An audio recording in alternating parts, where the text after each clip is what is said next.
At the beginning of the film, we see a realtor showing a house to Simon and Robyn Cowley, who have moved to California, and they buy it. At a furniture shop, Simon is approached by an Asian man introducing himself as Gordon, his former classmate. Simon is quite surprised and pretends to be pleased, but he and his wife hurry up and leave, promising to call later. The next morning, Robyn unpacked and looked sadly at the children's toys. In the evening, the couple receive a bottle of wine and a note of greetings from Gordon. At Lucy's neighbor's house, Robyn is babysitting her daughter and confesses that they can't have a baby. Last year's pregnancy ended in failure. In the afternoon, Gordon arrives at their house. Robyn politely thanks him for the gift, and the man looks at the children's toys with interest. In the evening, over a glass of wine, invited to dinner, he sarcastically recalls Simon's rigidity when he was class president. After the guest leaves, the host characterizes him as a fool. The couple doesn't want to see him again. At a corporate party, Simon shares his career plans with his wife. Presents and annoying visits from Gordon continue, and the couple aren't happy about it. Still, they go to him with a return visit, and Simon expects to talk frankly with his former mate. The spouses are amazed by the expensive decoration of the former school weirdo. In the middle of the evening, Gordon suddenly disappears for a few minutes, justifying himself by the need to leave for work. The couple are shocked by this departure. In the owner's absence, Simon lets his anger get the better of him and accuses him of being obsessed with his wife. Robyn gently argues with her husband, proving that he is overreacting. Suddenly, Simon makes a nasty scene mimicking Gordon's fantasies about Robyn, and then goes upstairs to rummage through the owner's rooms and finds several women's dresses in the wardrobe. His wife begs him to go downstairs before Gordon returns, but the spouse goes to the next room, which looks like a nursery, where they see a large toy monkey and an aquarium. Robyn knows that her husband has hated monkeys since childhood. That's when the owner of the house really comes back, and the guests instantly run downstairs. Simon asks his classmate directly what he does to have a house like this, and where he's been off to. Gordon, wrinkling his nose a bit, talks about his breakup with his wife a couple of days before they met at the shop. She took their shared children, the posh house, and money belonged to her, and he is forced to dance to her tune to try to get his family back together. Gordon apologizes for his little lie and offers the guests dinner, but Simon tells his wife to go to the car and wait there while he talks to Gordon. Robyn pleads with her eyes not to hurt the mate. She feels sorry for the poor man, but her husband insists on his decision. She tries to eavesdrop on their conversation, but her husband notices, and she has to leave. A couple of minutes later, Simon comes to the car and says that Gordon won't bother them anymore. The estate gate is closed for some reason, and the furious guest honks all he can, but to no avail. Tensions rise. The man jumps out of the car to go and sort things out. His wife tries to stop him. Finally, the owner of the house, clearly visible through the large panoramic window, takes the remote control and opens the driveway. After a morning run, Robyn discovers dead fish in the home pond and a missing dog. His husband arrives, swears, and goes to sort things out with his crazy mate. However, he gets a surprise in the mansion, as it turns out that there are completely different people living there who don't know about any Gordon. The police arrive and clarify the situation. This is the house of his employer, and the man is his chauffeur. He had access to the estate where he had organized this strange prank. No doubt the psycho will be sacked, but there's no way to accuse him of stealing the dog because there's no proof. After the incident, Robyn suffers from insomnia and panic attacks, always thinking that someone has broken into the house. She steals some sedative pills from her neighbor, a young mother, knowing that if she goes to the doctor herself, her husband will be very displeased. As she wanders around the house in the dark, she is suddenly startled to see the dog returning and is very happy to see it. In the morning, the couple receives a letter from Gordon apologizing and promising to stay out of their lives, and after discussing it over dinner, they decide to forget the whole thing as soon as possible, Only Robyn is disturbed by one strange phrase from that letter. "I thought the past would stay in the past." She can't sleep at night, and during the day, she has nightmares about a new acquaintance who has broken into the house. She has a panic attack, and one day Robyn passes out, falls, and hits her head. She comes round in the morning and finds an angry husband who has found the pills. He says he wanted to share the great news with her in the evening. He is promised a promotion and has only one competitor along the way, but his wife was out. The husband demands an explanation.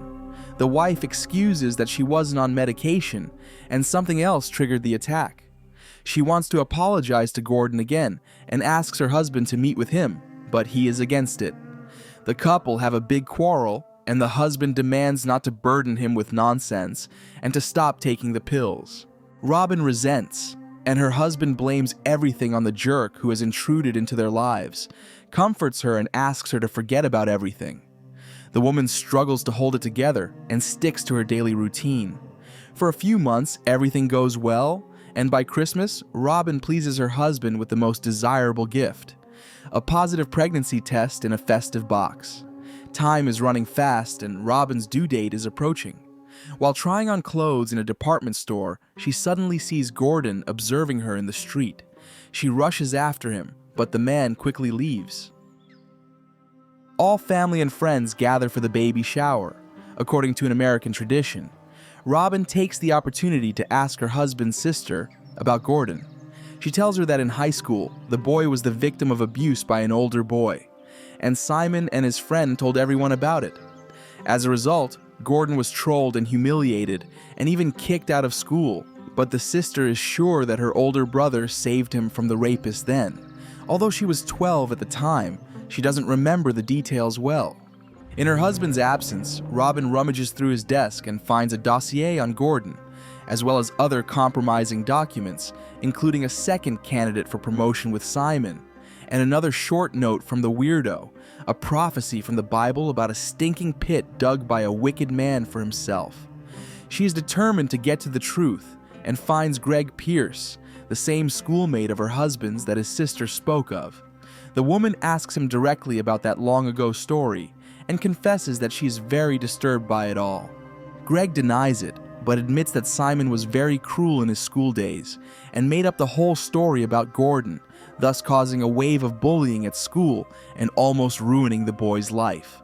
Back home, Robyn hears her husband's colleague tell him that his rival is being sued.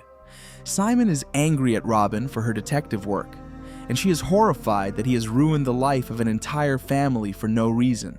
More details emerge, and it turns out that Gordon's father tried to burn his son after finding out about his allegedly unconventional orientation, and he was sent to prison for attempted murder. Simon is angry, proving that the weirdo is to blame for everything himself because he's always been weak. The husband tells his wife that he too had a difficult childhood, but he's made it through and owes no one anything, and certainly has no intention of apologizing to Gordon. Robyn calls him a scum and a liar and throws all the documents she's found on the table. The man apologizes and explains that he ordered them to get a protection order to keep his wife safe from an annoying jerk. But the wife doesn't believe him and accuses him of constantly lying, which has caused him to lose her trust, leading her to believe her own insanity. The husband asks what he can do to make amends, and Robyn replies that he shouldn't ask her. Simon goes to the bar where Gordon is quizzing and gets drunk. After closing, he comes to his car and tries to feign that he is sincerely apologizing. But the classmate replies that it's too late. This infuriates the man, and he beats Gordon up and threatens him. And Robyn, he tells a completely different version of their meeting and apologizes to her. Soon, Simon receives a long-awaited promotion and celebrates the event with his friends. Suddenly, someone throws a stone through the window, and McDonald, a former rival in the promotion competition, is caught in the courtyard and accuses Simon of framing him. But then, on second thoughts, begs him to let him go to avoid going to jail for assault. Simon, wanting to show off to his wife, makes a magnanimous gesture and lets the poor man go free. At the same minute Robyn goes into labor, they go to the clinic. Immediately after the birth of the baby, Simon receives a call from a colleague who informs him that he was fired because his bosses found out about his machinations against McDonald. And on top of that, his wife doesn't want to be with him anymore. Completely shattered, the man goes home, where a gift from Gordon is waiting for him again. There are 3 boxes in a baby stroller, and in them are hints that the baby is not his, the key to the front door, and 2 discs. They contain recordings from the day Robyn lost consciousness. Some guy in a monkey mask came to her, moved her from the closet floor to the bed, and videotaped the whole thing.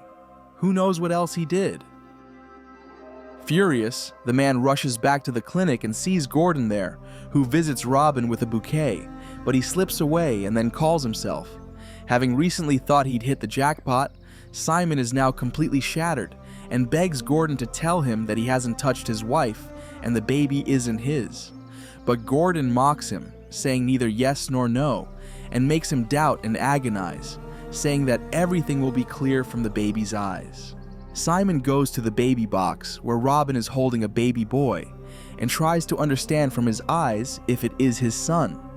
His wife, seeing him, closes the curtains. The man sinks to the floor and sobs, writhing in heartache. Gordon looks through the glass at Simon's agony with satisfaction and silently walks away down the corridor, removing the false bandage from his supposedly broken arm. Now he has taken full revenge on his abuser, stripping him of everything the man held so dear in his life. Simon no longer has a great job or a loving family. He's fallen into a trap he's dug for himself. And at that moment, the film ends. Thank you all for watching this video until the very end. Give this video a like. Write in the comments what you think about this film. And see you in the next videos.